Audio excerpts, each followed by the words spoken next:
This is Eyewitness News at noon. Good afternoon, I'm Desiree Wiley. Topping Eyewitness News at noon, a young woman reported missing from Tonawanda turns up dead in a Wyoming County park. Channel 7's Jacqueline Ostalos is in Warsaw today sorting out what happened. America's first female architect, Louise Barthune, designed Hotel Lafayette, and now renovations are being done to revive its history. Here in downtown Buffalo, Desiree Wiley, Channel 7 Eyewitness News. The snow returns to western New York today. How much are we going to get? Meteorologist Mike Randall is outside with the latest. The New York State DMV is no longer requiring eye exams for license renewal. There is much controversy and debate that still surround this issue. I'm Desiree Wiley, and I'll have that story coming up. Pulled pork, live music, and more are all a part of this year's Barbecue and Blues Bash here in downtown. An early morning fire at this apartment complex claimed the life of one of the tenants, and now police are seeing if foul play was a factor in his death. Live in the town of Tonawanda, Desiree Wiley, Channel 7 Eyewitness News. A plan that would shut down the U.S. mailing sorting facility in Buffalo could impact more than just mail delivery in the area. To the economy now, is it finally turning around and are jobs really coming back? Many see the November numbers out today as encouraging. Here's ABC's Scott Goldberg. There's one less candidate now in the Republican presidential race. Rick Perry is dropping out. Meantime, a recount of the numbers show a different winner in Iowa, and ABC's Tom Bradley reports. Newt Gingrich is gaining on Mitt Romney. Protesters are now occupying Lafayette Square, but city officials do not want them here. The question is, will they be leaving? I'm Desiree Wiley, and I'll have that story coming up. As for that exclusive interview with Newt Gingrich's second ex-wife, you can see the rest of it tonight on Nightline here on Channel 7 following Eyewitness News at 11. The selling of Governor Cuomo's budget plan continues today with a visit to Western New York by the president of the Empire State Development Corporation. Kenneth Adams is meeting with voters at this hour at the Municipal Building on Delaware Avenue in Kenmore. He's talking about how Governor Cuomo's budget proposal will impact the region.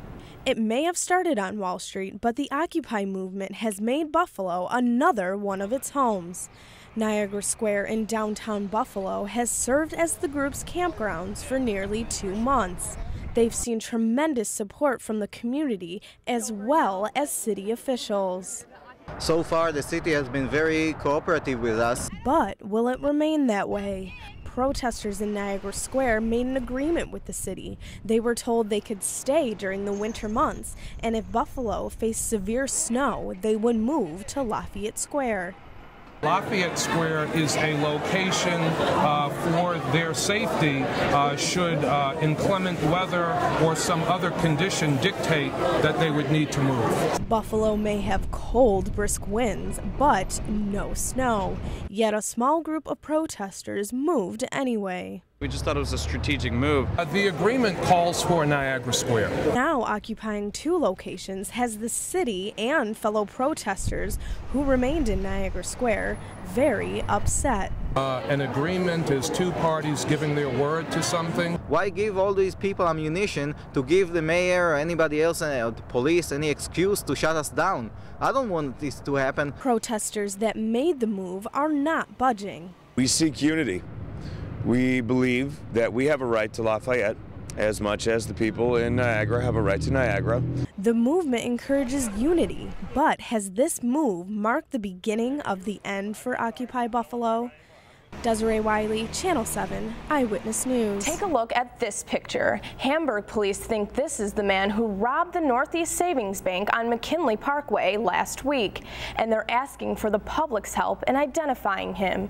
If you think you recognize him, call detectives at 648-5111. And the photography giant Eastman Kodak Company has filed for Chapter 11 bankruptcy protection in New York. Company officials say it will continue to operate while proceedings take place, and they hope to emerge from bankruptcy next year. There is no word at this point what could happen to the company's 19,000 employees or if retirees' pensions are safe. Tenants of this apartment complex off Military Road in the town of Tonawanda were hit with shock early this morning. At around 9:30, a second-floor apartment broke into deadly flames. Firefighters rushed to battle the blaze and save a victim trapped inside. Once they got in and made entry to the building, they did locate a male party who was deceased. Police believe foul play could be a factor in the man's death. They are questioning if he died prior to the fire and if this could be a cover for a more malicious act. Law enforcement moved quickly to evacuate other tenants. The police were already coming to my apartment and said, "Hurry up, get out, get out." Thankfully, no one else was injured, but tears were shed this morning as his close neighbors spoke about the man he was. Very wonderful person. He never said a nasty word to anyone. He was just a really good guy. He is described as very kind and sweet-spirited, and his presence will be greatly missed.